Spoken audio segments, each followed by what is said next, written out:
GTA Online has a lot of businesses. Some of them are good, while others are just a complete waste of time.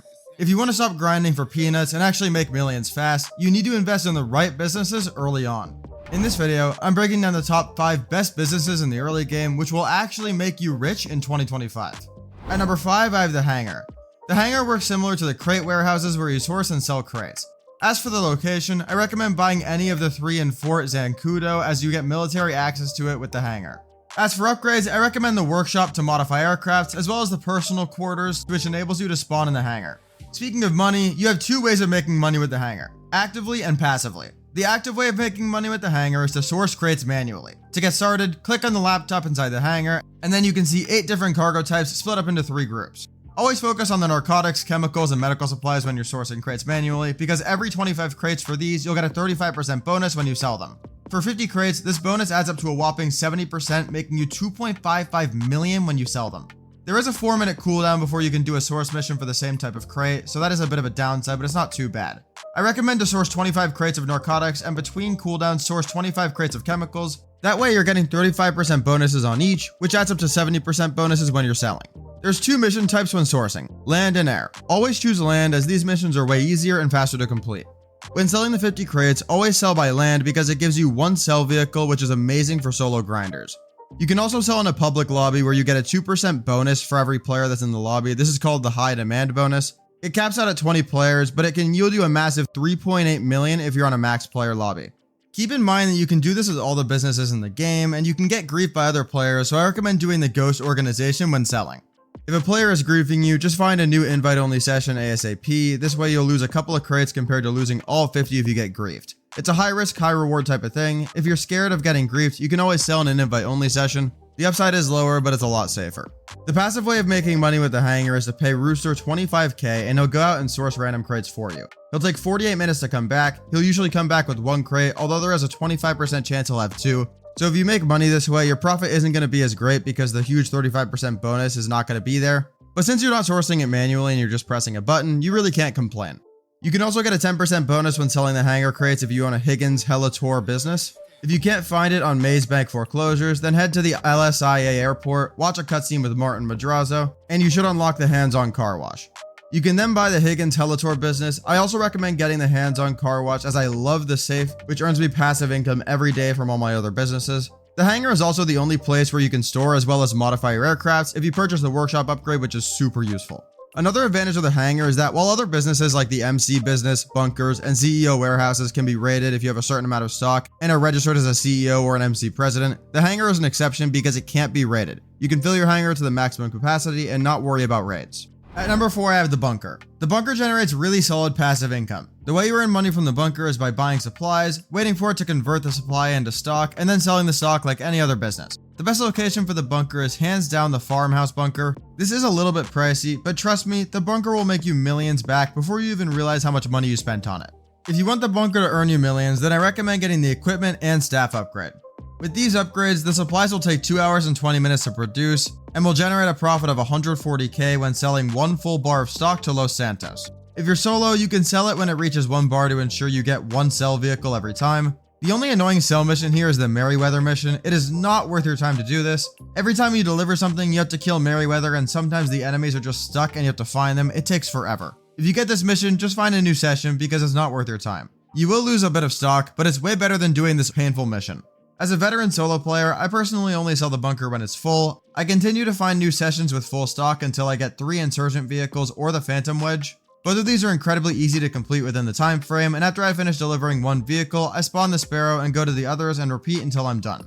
Another solid way of earning money with the bunker is by delivering excess weapon parts, which spawns every 48 minutes in real life or every in-game day. Just deliver the truck for an easy 50k. This is why the farmhouse bunker is the best, because the sell missions for excess weapon parts are usually a few miles from the bunker, making you 15k in a few minutes of work.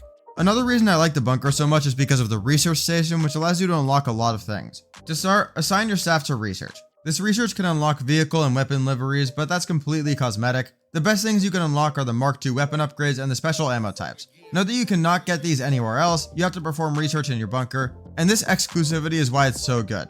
The only downside is that you cannot choose what research unlocks. It unlocks one thing randomly, and that can be as bad as liveries or as good as special ammo types. So if you want something as good as, for example, explosive rounds, it might take a bit.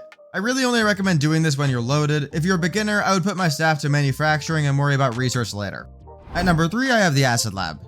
The Acid Lab is the best solo business in the entire game that new players can get their hands on. Just head over to this icon on the map and complete the 6 first dose missions. Then you'll have to complete a mission where you set up the Acid Lab, and now you have the ability to install the Acid Lab on the back of the Brigade 6x6. The Acid Lab is good only if you install the equipment upgrade on it, which unlocks after 10 Fooligan missions from Dax. These do have a 48-minute cooldown, which sucks, but it has to be done if you want to make some serious money with the Acid Lab.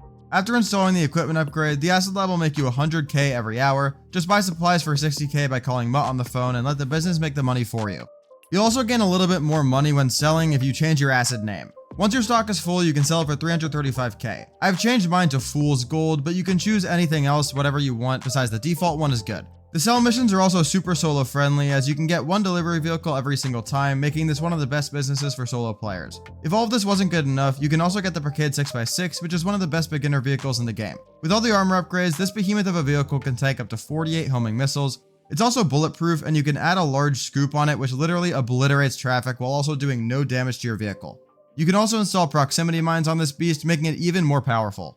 At number 2, I have the Agency. The Agency is one of the best businesses in the game because there's so many ways you can make money with this thing. Before we get into all of the money-making methods in the Agency, let's talk about the location and the upgrades you need for it. I recommend buying the cheapest one at Little Seoul, and the upgrades I recommend for it are the Armory, which gets you an additional discount on weapons and ammunition, including having the ability to upgrade your weapon to Mark II. This is literally your very own personal ammunition with everything you'll ever need for combat inside of the Agency. This also comes with a gun locker where you can customize your weapon loadout, and you can remove unwanted weapons if your weapon wheel is clogged with weapons. I'd also recommend getting an accommodation so you can spawn in the Agency, as well as a vehicle workshop because it gives you access to customizing vehicles and adding and mounting tech upgrades to your vehicles. This means you can add armor plating to your vehicles, making it resistant to explosions and homing missiles.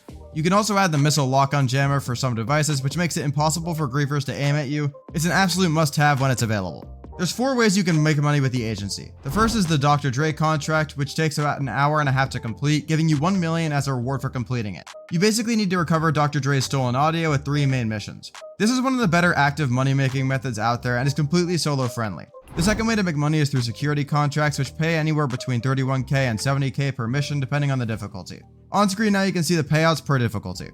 Some of these missions are quick while others take a bit of time, but this is a good way to earn money.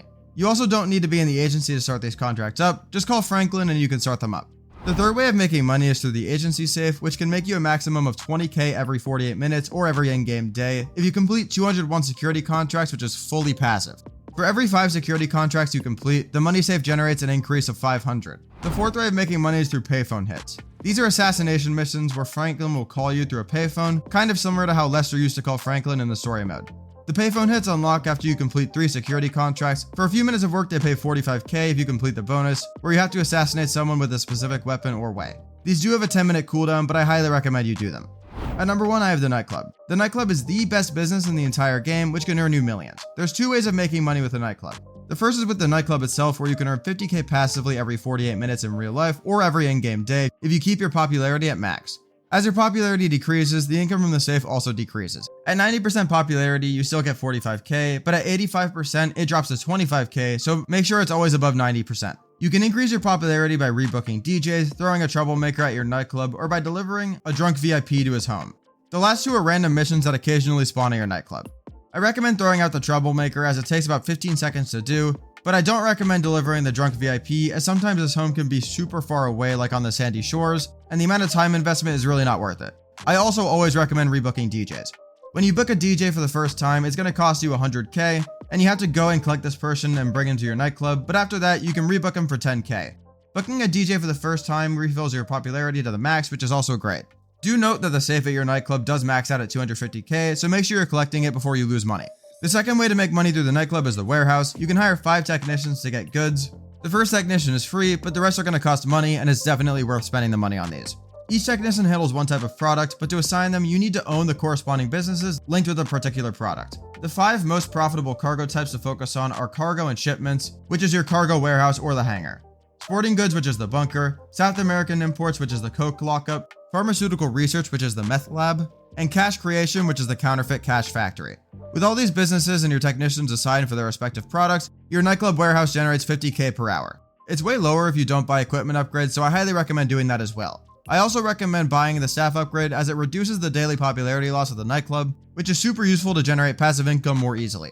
The warehouse section only earns you money if you own these businesses, but don't let that be the reason for delaying buying the nightclub, because I waited to buy the nightclub until I had all 5 of these up and running, and I regret not buying it earlier because it makes you so much money even without the warehouse.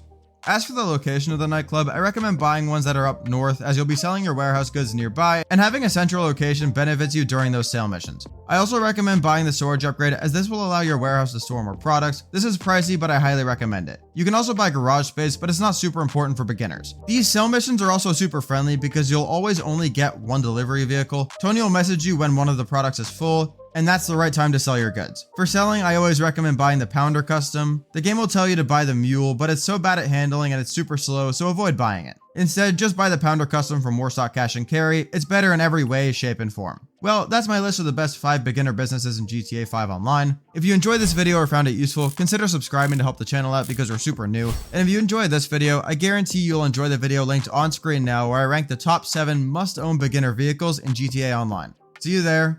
Peace.